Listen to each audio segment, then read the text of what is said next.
नमस्कार। मेरे इस YouTube चैनल पर आप सभी का हार्दिक स्वागत है, अभिनंदन है। आज मैं आपको ब्लड रक्त के बारे में बताऊंगी, जो कि बहुत ही इम्पोर्टेंट है आपके एग्जामिनेशन पॉइंट ऑफ व्यू से। चाहे कोई भी एग्जामिनेशन आप देने जा रहे हैं, कोई भी कॉम्पिटिटिव परीक्षा देने जा रहे हैं, तो रक्त से संबंधित कई प्रश्न आते हैं। जैसे मैं आपको बताऊं, पहला प्रश्न ये हो सकता है कि रक्त चिपचिपा क्यों होता है। ये प्रश्न आ सकते हैं कि रक्त चिपचिपा क्यों होता है। अब आप ढूंढोगे कि प्रश्न का उत्तर क्या है, मैं इसी में बताऊंगी आपको। फिर रक्त किस प्रकार से जल को ऊतकों तक पहुंचाता है, क्या उसकी ऑस्मोटिक प्रेशर रहता है, पराशरण दबाव उसका कितना रहता है, और कई सारे ऐसे प्रश्न हैं जो आपको एग्जामिनेशंस में पूछे जाते हैं। ये भी पूछा जाता है रक्त वाहिनियों में रक्त का थक्का क्यों नहीं जम पाता है। रक्त वाहिनियों में रक्त का थक्का क्यों नहीं जम पाता है, क्या कारण है। बाहर जैसे थोड़ी सी कट जाती है तो रक्त का थक्का जम जाता है, लेकिन रक्त वाहिनियों के भीतर रक्त का थक्का क्यों नहीं जमता है। तो एक कई सारे प्रश्न हैं जो ब्लड से संबंधित आपको आते हैं। अच्छा, अब ये जो है ब्लड निर्माण की प्रक्रिया,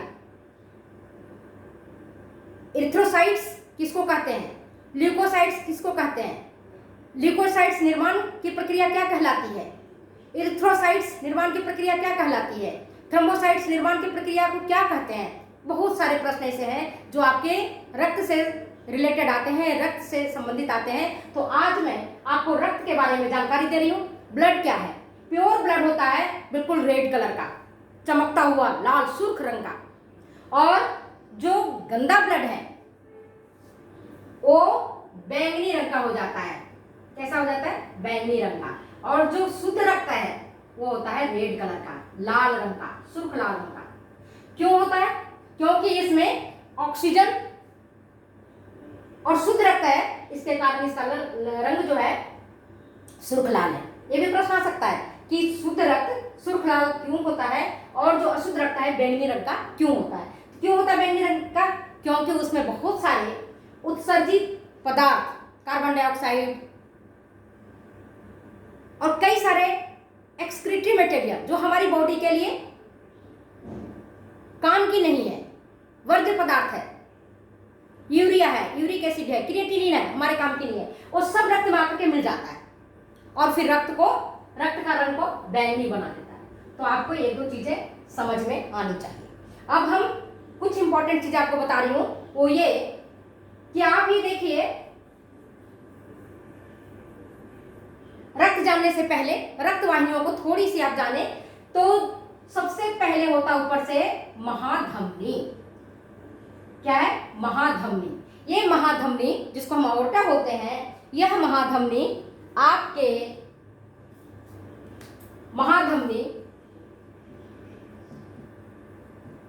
जिसको आप अंग्रेजी में अओर्टा बोलते हो, ये अओर्टा जो बहुत मोटी ट्रंक होता है, शाखा प्रकार का होता है, मोटा होता है, या फिर छोटी और पतली शाखा में बट जाता है, जिसको हम कहते हैं धमनी। क्या बोलते हैं इसको, हम बोलते हैं इसको हम धमनी। और ये धमनी वापिस छोटी छोटी और पतली बारीक वाहिनियों में बट जाते हैं, वाहिकाओं में बट जाते हैं, नलियों में बट जाते हैं। आप कुछ भी कह सकते हो, वाहिनी कह सकते हो, वाहिकाएं बोल सकते हो, नलियां बोल सकते हो। तो ये बढ़ जाते हैं, जिसको हम कहते हैं धमनिकाएं। क्या बोलते हैं इसको, धमनिकाएं, आर्टेरियोल्स। ये कहलाता है आर्टेरियोल्स। और ये धमनिकाएं वापिस बिल्कुल अपने जो बाल है, केस जैसी संरचना बना लेती है। इतनी छोटी छोटी हो जाती है, इतनी छोटी छोटी टूट जाती है, और टूटने के बाद इतनी छोटी विभक्त हो जाती है, इतनी छोटी बारीक वाहिकाओं में विभक्त हो जाती है, जिसको हम कहते हैं केशिकाएं। क्या कहते हैं इसको हम, केशिकाएं। तो कोशिकाएं और केशिकाओं में अंतर है। कोशिकाएं होता है सेल, और केशिकाएं जिसको हम कहते हैं कैपिलरीज। क्या बोलते हैं इसको हम, कैपिलरीज, केशिकाएं बोलते हैं। ये केशिकाएं जहां खत्म होती हैं धमनी की, और वहीं से आपके वेन्स की केशिकाएं प्रारंभ होती हैं। और जो कोशिका है, कोशिकाओं में इन केशिकाओं का बहुत घना जाल बिछा हुआ रहता है और यहीं पर इन केशिकाओं के भीतर बहुत बारीक बारीक छिद्र होते हैं जिनसे कार्बन डाइऑक्साइड और ऑक्सीजन का लेन देन होते रहता है। वर्ज्य पदार्थ जो है वो ये केशिकाएं छोड़ देती हैं और जो दूसरी हैं वेन्स वाली उसको ले लेती हैं। छोड़ेगी कौन सी? आर्टरीज वाली केशिकाएं ऑक्सीजन को छोड़ देती हैं, हार्मोन्स को छोड़ देती हैं, एंजाइम्स को छोड़ देती हैं जहां जरूरत होती है। और जो वेन्स की कोशिकाएं जो वर्ज्य पदार्थ है, कार्बन डाइऑक्साइड है, यूरिया है, यूरिक एसिड है और जो हमारी बॉडी के लिए हार्मफुल है, टॉक्सिन है, उन सबको ये ले लेता है और फिर पहुंचा देता है कहाँ? वेन्स में। कहाँ पहुंचा देगा? मोटी नली उसकी कहते हैं वेन्स। वेन से पहनाता है वेन्यू। जैसे मैंने अभी आपको बताया कि महाधमनी जो है वह बनाता है क्या? पहले आर्टरी, धमनी, जैसे महाधमनी है, मैं आपको बताती हूँ। ये देखिए महाधमनी है। महाधमनी कैसे बनता है? धमनी कहलाता है, इसकी और इससे छोटा और हो जाता है तो धमनिकाएं कहलाता है और ये धमनिकाएं और भी छोटी होती हैं तो कहलाती हैं आर्टेरियोल्स। क्या कहलाती हैं? आर्टेरियोल्स। ठीक है।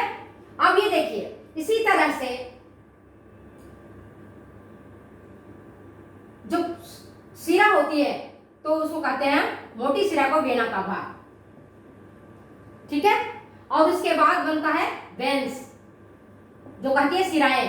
इसके बाद बनता है वेन्यूल्स, सबसे छोटी पतली और इससे भी छोटी जब बन जाती है तो कहलाती है कैपिलरीज। तो जहां कैपिलरीज एक दूसरे में आकर के मिलती हैं धमनी की और सिराओं की, वहीं पर जो पोषक पदार्थ है उनके लेन देन होता है। तो आपको समझ में आ गया होगा कि हमारा रक्त हमारे जीवन के लिए कितना आवश्यक है। रक्त क्या करता है आप सब जानते हो। एक ह्यूमन बॉडी जो मेल है उसके बॉडी में 6 to 7 मिलीलीटर ब्लड उसके जो बॉडी पार्ट है उसका 1/15वां भाग उसके पास ब्लड होता है। मिलीलीटर नहीं, लीटर में होगा। मान लो किसी व्यक्ति का वजन है 75 किलोग्राम तो 1/15 कितना हो गया? 75 को डिवाइड करोगे आप 15 से तो 5 लीटर तक ब्लड एक स्वस्थ व्यक्ति के बॉडी में रहता है। लगभग 1/15वां भाग जितना उसका वजन है उतना उसके बॉडी में ब्लड होता है मिलीलीटर। लेडीज में थोड़ी कम होती है क्योंकि उसकी वजन भी कम होती है और पुरुष में ज्यादा वजन होता है तो ब्लड की भी मात्रा ज्यादा होती है। अब ये देखो ब्लड क्या करता है, मैंने आपको पहले बताया। ब्लड क्या करेगा? ऑक्सीजन जो जीवनावश्यक है उनको ये कहां पहुंचाता है? लंग्स में। लंग्स जो हमारा है ये इस लंग्स में ऑक्सीजन को ये धमनी ही पहुंचाने का काम करता है। और लंग्स में जब ऑक्सीजन ले गया तो यहीं पर आपको पहले भी मैंने बताया वेन्स है, वो वेन्स और जो अपने साथ लाए हुए चीजें हैं ब्लड में कार्बन डाइऑक्साइड, यूरिया, यूरिक अम्ल, क्रिएटिनिन और जो कुछ भी है वो सब मिल जाता है और जो जहां जिसकी जरूरत है वहां उसको छोड़ देता है। जो मान लो किडनी में छोड़ना हो किडनी में छोड़ देगा, जो लंग्स में छोड़ना हो वहां लंग्स में छोड़ देगा। लंग्स में कार्बन डाइऑक्साइड को, जल वाष्प को, वाटर को छोड़ देगा और फिर ये वहां से शुद्ध रक्त को लेकर के पहुंच जाएगा हार्ट में और इस तरह से यह ऑक्सीजन पहुंचाने का काम करता है। दूसरा इसका क्या ब्लड का फंक्शन है? ट्रांसपोर्टेशन करता है। किसका? एंजाइम्स का। एंजाइम्स का जितने भी प्रकार के एंजाइम्स हैं जो हमारे स्मॉल इंटेस्टाइन के विलाई के द्वारा एब्जॉर्ब किए गए हैं उसको टारगेट ऑर्गन तक पहुंचाता है कौन? रक्त। वो जो भी हमारे पोषक तत्व हैं, मोनोसेकेराइड है, फैटी एसिड्स है, ग्लिसरॉल है, उन सबको ये अपने में रख लेता है और उनको पहुंचाता है टारगेट ऑर्गन्स तक। इसी प्रकार से एंजाइम्स को भी, जितने प्रकार के एंजाइम्स हैं, चाहे वो कार्बोहाइड्रेट के पचाने वाले हो, चाहे फैट को पचाने वाले हो, चाहे प्रोटीन के पचाने वाले हो, वो भी एंजाइम्स ब्लड में आकर के मिलते हैं और फिर ये वर्क करते हैं। तो किसका ट्रांसपोर्टेशन कर रहा है? ये कर रहा है एंजाइम्स का, कर रहा है एंटीबॉडीज का, कर रहा है आपका न्यूट्रिएंट्स का, ऑक्सीजन का और जो वेस्ट मटेरियल है इन सबका ये ट्रांसपोर्टेशन करता है। इसके बाद ये हीट रेगुलेशन में भी मदद करता है। हीट रेगुलेशन, जब कभी भी जिस अंग में अगर तापक्रम ज्यादा होता है बॉडी का, तो वहां से ये ब्लड इसको अपने पास ले लेता है ताप को, और फिर ब्लड सर्कुलेशन के माध्यम से सभी अंगों में पहुंचाता है, तो सम ताप को मेंटेन करता है। इस प्रकार से ये जो जितने भी सॉफ्ट ऑर्गन्स हैं हमारे, जो हमारे नाजुक अंग है, जो हमारे जीवनावश्यक अंग है, जो वाइटल ऑर्गन्स हैं, उन सबको ये डैमेज होने से बचाता है। तो आपने देखा क्या काम किया इसने? ऑक्सीजन का संवहन किया, न्यूट्रिएंट्स का संवहन किया, जो भी न्यूट्रिएंट्स है, चाहे ग्लूकोज हो, अमीनो एसिड हो या और कुछ भी हो, उनका संवहन इसने किया। और फिर इसने ब्लड के माध्यम से क्या हुआ, जो भी आप दवाइयां लेते हो उनको भी ये अपने साथ एब्जॉर्ब कर लेता है और उनका भी संवहन करता है। इस प्रकार अगर आप ब्लड गाढ़ा हो जाता है, कई बार आप पानी नहीं पीते हो, तो उस समय कंपोजिशन इसकी गाढ़ा हो जाता है, तब पानी पीते हो जब इसका कंपोजिशन सही रहता है। ब्लड का एक मेंटेन रहना चाहिए वाटर बैलेंस, तो वाटर बैलेंस को भी मेंटेन करने में रक्त जो है सो मदद करता है। आपको पता चल जाता है, अगर जैसे मान लो कि पानी आपने कम पिया या हमने कम पानी पिया, व्रत है, तीज है, त्योहार, उस समय पानी नहीं पीते हैं कई बार, तो आप देखते हो कि यूरिन का जो फ्लो है, जितना यूरिन पास होना चाहिए उससे कम पास होता है। क्या कारण है? रक्त को जितनी जरूरत होता है वो रख लेगा और कम को ही वो पेशाब के माध्यम से बाहर निकलने देगा। और इसी तरह सर्दियों में अगर आप ज्यादा पानी पीते हो, जितनी अधिक मात्रा में हम पानी पीते हैं, तो जितनी इसकी जरूरत है ब्लड की उतना वो रख लेगा, शेष पानी को ये बाहर जो है पेशाब के माध्यम से या आपके पसीने के माध्यम से बाहर निकाल देता है। तो वाटर बैलेंस में भी ये काम करता है। दवाइयों का भी ये सर्कुलेशन करता है, जो टारगेट ऑर्गन्स है वहां तक पहुंचाने का काम करता है। तो सारी दवाइयां आकर के इसमें मिलती है। हार्मोन्स का संवहन करता है, जो भी हार्मोन्स हमारी बॉडी से निकलते हैं, चाहे थायरॉक्सिन हार्मोन हो और जो दूसरे हार्मोन है, उन सबको ये अपने साथ ले करके और फिर टारगेट ऑर्गन्स तक ये पहुंचाता है। अगर रक्त का संगठन आप देखोगे, रक्त का संगठन आप देखोगे तो देखोगे कि रक्त में पानी है और ठोस है। रक्त देखने में कैसा होता है? गाढ़ा, चिपचिपा, पानी जैसा रहता है ना? रक्त आप देखते हो तो कैसा रहता है? गाढ़ा रहता है। लेकिन उसमें पानी की जो मात्रा होती है, जिसको हम प्लाज्मा प्रोटीन्स कहते हैं और कई बार इसको प्लाज्मा बोलते हैं, ये होता है 55%। और ब्लड कॉर्पस्कल्स होता है, जिसको हम रक्त कणिकाएं कहते हैं, ये रक्त कणिकाएं कहलाती हैं। और कई जगहों में आपको रक्त कोशिकाएं भी कहने को मिलता है देखने को। तो ब्लड कॉर्पस्कल्स को हम रक्त कणिकाएं भी बोलते हैं, रक्त कोशिकाएं भी बोलते हैं। ये ठोस होते हैं। तो 55% ये हुआ और 45% एक का ब्लड कॉर्पस्कल्स होता है, जिसमें आरबीसी, लाल रक्त कणिकाएं, डब्ल्यूबीसी, श्वेत रक्त कणिकाएं और होता ब्लड प्लेटलेट्स। नाम सुना होगा भी आपने प्लेटलेट्स का। जब डेंगू वगैरह कोई बीमारी हो जाती है तो प्लेटलेट्स की संख्या कम हो जाती है। आरबीसी, लाल रक्त कणिकाएं या लाल रक्त कोशिकाएं इसको कहते हैं। डब्ल्यूबीसी, श्वेत रक्त कणिकाएं, श्वेत रक्त कोशिकाएं कहते हैं। और है ब्लड प्लेटलेट्स। अब ये प्लाज्मा का संगठन अगर आप देखते हो तो प्लाज्मा के संगठन में देखते हैं कि जल इसमें है 91 to 92%, 91 से 92% तक इसमें पानी रहता है। और ठोस इसमें है 8 से 9%। जल कितना है? 91 से 92% और ठोस है 8 से 9%। और ठोस में क्या है? क्या क्या ठोस में है? तो ठोस में क्या होता है? हमारा है प्लाज्मा प्रोटीन्स 7%, इसमें लगभग 7% तक प्लाज्मा प्रोटीन्स होते हैं। और इसके बाद कुछ होते हैं इसमें ऑर्गेनिक मटेरियल्स और कुछ होते हैं इनऑर्गेनिक मटेरियल्स। प्लाज्मा प्रोटीन्स में कौन से होंगे? एल्बुमिन, फाइब्रिनोजेन, ग्लोब्यूलिन और ब्लड फैक्टर। ऑर्गेनिक मटेरियल्स में क्या होता है? नाइट्रोजन युक्त पदार्थ, जिसमें यूरिया, यूरिक एसिड, क्रिएटिनिन ये होते हैं। न्यूट्रिएंट्स, जो भी न्यूट्रिएंट्स है, मैंने आपको बताया, glucose, amino acid, fatty acids, glycerol, ये सब ऑर्गेनिक मटेरियल्स में होते हैं। एंजाइम्स, अभी मैंने पिछले वीडियो में कई बार बताया था, एंजाइम्स जैसे एमाइलेज है, सुक्रेज है, माल्टेज है, इंटरोपेप्टिडेज है, ये सब इसमें होते हैं, और एंटीबॉडीज इसमें होते हैं ब्लड में। एंटीबॉडीज और WBC ये दोनों मिलकर के एक्ट करते हैं, बाहरी जीवाणु विषाणुओं को मार करके भगा देते हैं। तो ऑर्गेनिक मटेरियल प्लाज्मा प्रोटीन में एंटीबॉडीज होता है जो कि हमें रोगों से सुरक्षा प्रदान करता है और हम स्वस्थ रहते हैं। जब कभी भी रोगाणु हमारे ऊपर आक्रमण करता है, चाहे वो कोई भी हो, मलेरिया का हो या डेंगू का हो या कोई सर्दी जुकाम का हो या कोरोना का वायरस हो, तो सबसे पहले हमारे रक्त में उपस्थित जो एंटीबॉडीज है और ये जो WBC है, ये दोनों मिलकर के बाहरी जो आए हुए वायरस बैक्टीरिया उनके बीच में इनकी युद्ध चलता है, संघर्ष चलता है। अब ये देखिए, अगर ये जीत जाते हैं, उनको मार के भगा देते हैं, खा जाते हैं, तब तो हम बीमार नहीं पड़ते हैं। और अगर एंटीबॉडीज और WBC अगर ये हार जाते हैं, थक जाते हैं और ये डैमेज हो जाते हैं, तब हम बीमार पड़ जाते हैं और हमें बीमारी का लक्षण देखने को मिलता है। तो इसमें क्या होता है, एंटीबॉडीज होता है। इसके बाद इसमें इनऑर्गेनिक मटेरियल्स भी होता है।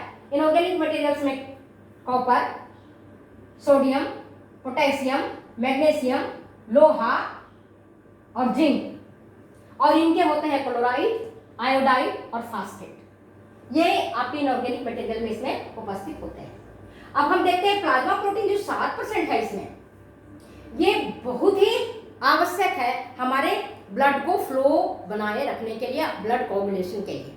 ब्लड की जो मैंने अभी पूछा था कि चिपचिपाहट किसके कारण होता है, तो ये एल्बुमिन, फाइब्रोनोजेन और ग्लोब्यूलिन ये जो उपस्थित रहते हैं, इसी के कारण हमारा ब्लड चिपचिपा रहता है। और जो अभी मैंने कहा कि नलिकाओं में क्यों नहीं रक्त का थक्का जमता है, तो सुनिए क्यों नहीं जमता है। क्योंकि फाइब्रिनोजेन इसमें जो उपस्थित रहता है वह अंतरावाहिनी जो है यहाँ पर, और उसमें जो भी थक्का होता है उसको ये पचा जाता है। अंतरावाहिनी थक्का को ये खा जाता है और खाने के बाद रक्त का जो फ्लो है बहुत अच्छे तरीके से होता है, माने निर्बाध रूप से होता है। कई बार आप सुने हो कि ब्लड क्लॉटिंग हो गया दिमाग में, ब्लड क्लॉटिंग हो गया आर्टरीज में, वेंस में। तो ब्लड क्लॉटिंग अगर हो जाता है, कहीं भी थक्का जम जाता है, तो व्यक्ति की जान जा सकती है, व्यक्ति मृत्यु के घाट में जा सकता है।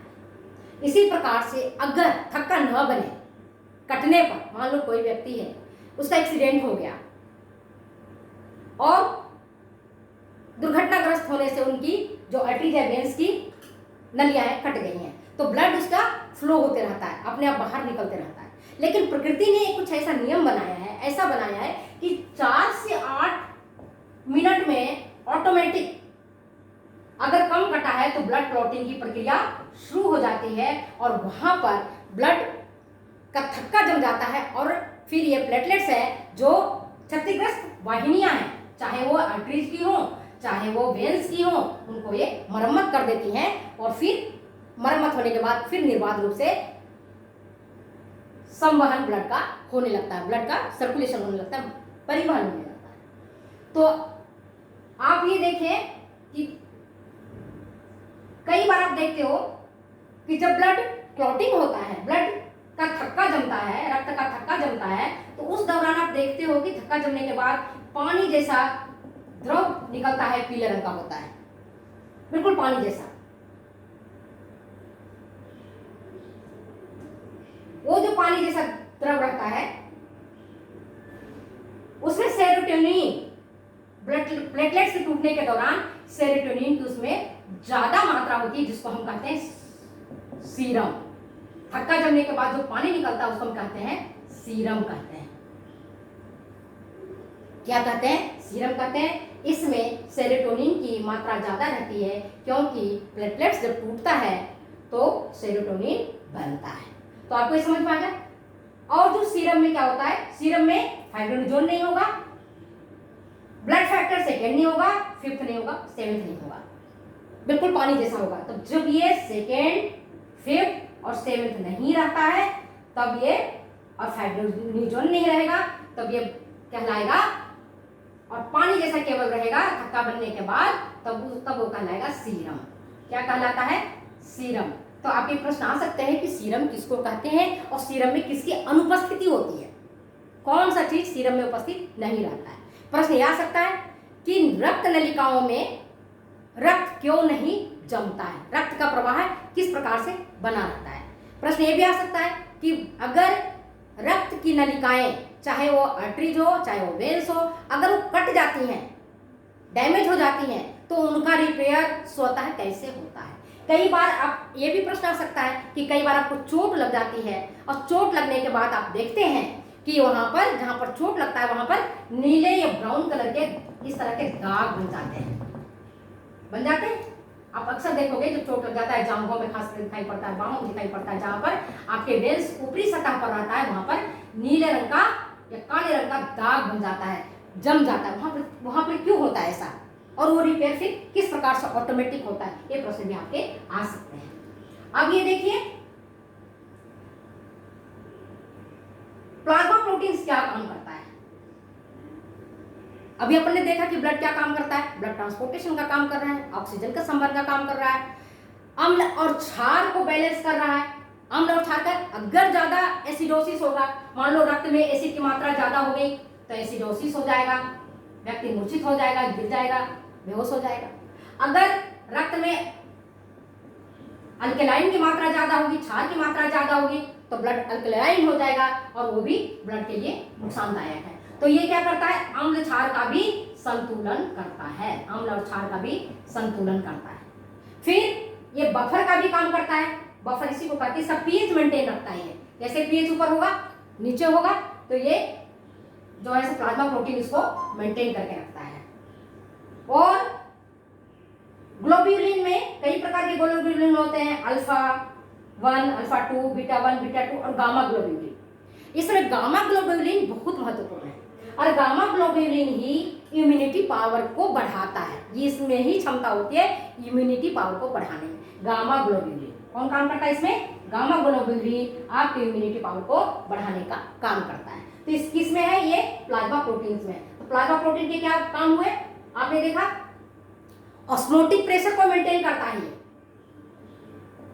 ऑस्मोटिक प्रेशर को ये मेंटेन करता है और फिर इसी के कारण रक्त से ऊतकों में कितनी मात्रा ऊतकों को चाहिए जल की, उतना ही ये उनको देता है, अन्यथा ज्यादा नहीं देगा। ज्यादा देगा तो फिर क्या होगा, एक तरह की बीमारी हो जाएगी जो मैं अभी नहीं बताऊंगी, बाद में बताऊंगी। तो आपने देखा कि ब्लड हमारे लिए बहुत इंपॉर्टेंट है। अगर ब्लड ज्यादा निकल जाता है तो हमारी डेथ हो जाएगी। इसी प्रकार से रक्त निर्माण की प्रक्रिया, सभी प्रकार की रक्त निर्माण प्रक्रिया हीमोपायोसिस कहलाती है। आरबीसी के निर्माण प्रक्रिया इरिथ्रोपायोसिस कहलाती है। डब्ल्यूबीसी के निर्माण प्रक्रिया ल्यूकोपायोसिस कहलाएगी और प्लेटलेट्स की निर्माण प्रक्रिया थ्रोम्बोपायोसिस कहलाती है, थ्रोम्बिन की। तो ये आपने देखा आरबीसी की जो मात्रा होती है डब्ल्यूबीसी की तुलना में ज्यादा होती है। और मैं नेक्स्ट चैप्टर में आपको बताऊंगी। आज मैंने केवल आपको ब्लड और ब्लड में जो प्लाज्मा प्रोटीन्स है और प्लाज्मा प्रोटीन्स के क्या काम है वो मैंने बताया। एल्बुमिन, फाइब्रिनोजेन, ग्लोब्यूलिन, ये सारे इसमें प्रोटीन होते हैं और जो एल्बुमिन, फाइब्रिनोजेन, ग्लोब्यूलिन है यही रक्त को के विस्कोसिटी को मेंटेन किए रखता है। नहीं तो रक्त क्या, ज्यादा पानी पिएंगे तो रक्त बहुत पतला हो जाता है, या रक्त बहुत, अगर पानी की मात्रा कम रहेगा तो रक्त बहुत गाढ़ा हो जाएगा। तो इसको मेंटेन करने का काम क्या कौन करता है, ये एल्बुमिन करता है और फाइब्रिनोजेन करता है ग्लोब्यूलिन। तो ये रक्त के जो विस्कोसिटी है उसको ये मेंटेन करता है। ऑर्गेनिक मटेरियल्स, इसमें नाइट्रोजन युक्त urea, uric acid, creatinine, nutrients जो विभिन्न प्रकार के हैं जिसमें विटामिन है। इस प्लाज्मा प्रोटीन में विटामिनों को और कई दूसरे खनिज लवणों को जोड़ने की क्षमता रखता है और इस तरह से संवहन में मदद करता है। तो आज मैंने आपको ब्लड के बारे में बताया। कई बार आप लोग पूछते हो कि मैडम आपकी पूरी वीडियो नहीं आती, तो आप देखेंगे, आप जैसे ही टाइप करेंगे डॉक्टर वृंदा सिंह, आप इनको टाइप करोगे आपको वीडियो मिल जाएगी। और फिर मैंने डाला हुआ है कमेंट बॉक्स में और फिर मैं डाल दूंगी इसका चैनल क्या है तो आपको मिल जाएगा। Thank you. अगर ये वीडियो आपको अच्छी लगती है तो प्लीज़ शेयर करें, कमेंट करें, सब्सक्राइब करें। फिर मिलते हैं अगले वीडियो में अगले एपिसोड के साथ, तब बताऊंगी मैं ब्लड के आगे वाले पार्ट के बारे में। Thank you.